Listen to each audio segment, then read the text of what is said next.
आखिर कहाँ है ये बेगमपुरा शहर? क्यों कहा गुरु रविदास जी ने बेगमपुरा शहर? आइए जानते हैं इस पूरी।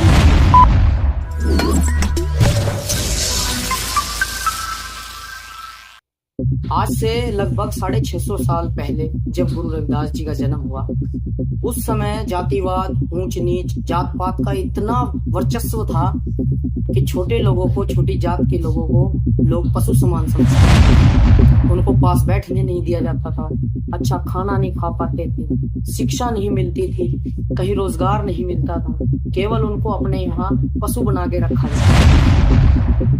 उस समय में सतगुरु रविदास महाराज का जन्म हुआ। सतगुरु रविदास महाराज भी इन सभी लांछनों से बच नहीं पाए।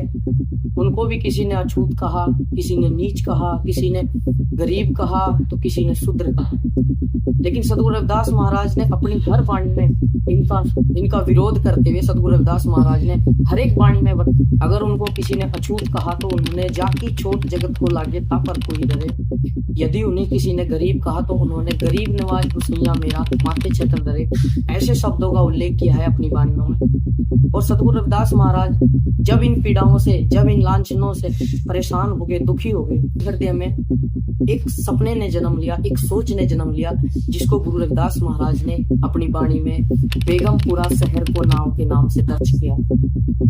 इस वाणी में उन्होंने दर्शाया है अपने सपने को, अपने सोच को कि कैसा समाज उनको चाहिए। उनकी सोच ने बताया कि ऐसा समाज जिसमें छुआछात ना हो, कोई दुख ना हो, किसी तरह का जात पात ना हो, किसी तरह का ऊंच नीच ना हो, हर समाज का व्यक्ति आपस में मिलजुल कर रहे। एक ऐसा समाज जहां सबको परमात्मा का नाम लेने का अधिकार हो, क्योंकि उस समय में यदि भगवान का नाम ले लिया जाता था तो उसकी जबान काट दी जाती थी। यदि किसी ने नाम सुन लिया परमात्मा का तो उसके कानों में लोहा पिघला जाता था। ऐसा माहौल था।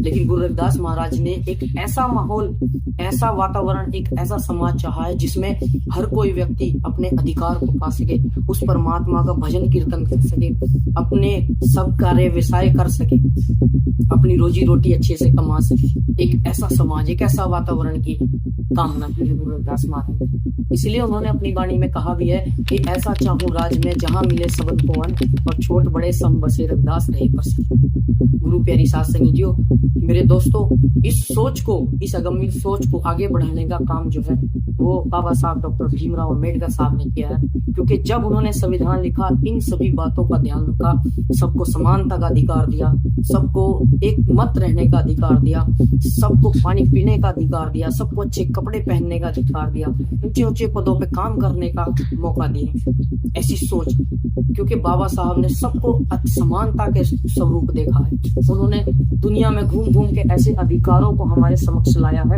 जिससे ये साबित हो सके कि ये समाज जो है ये एक समानता है। यदि किसी ने ऊंच नीच का भेदभाव किया तो उनको कानून के दायरे में सजा का प्रावधान है। तो ऐसी अगमी सोच को, इन अधिकारों को ध्यान में रखते हुए बाबा साहब डॉक्टर भीमराव अम्बेडकर को और सतगुरु रविदास महाराज जी के इस सपने को मैं हृदय से नमन करता हूँ। और आगे ये आपसे रिक्वेस्ट करता हूँ कि इस सपने को, इस सोच को आगे तक पहुंचाने का काम अब आप करेंगे।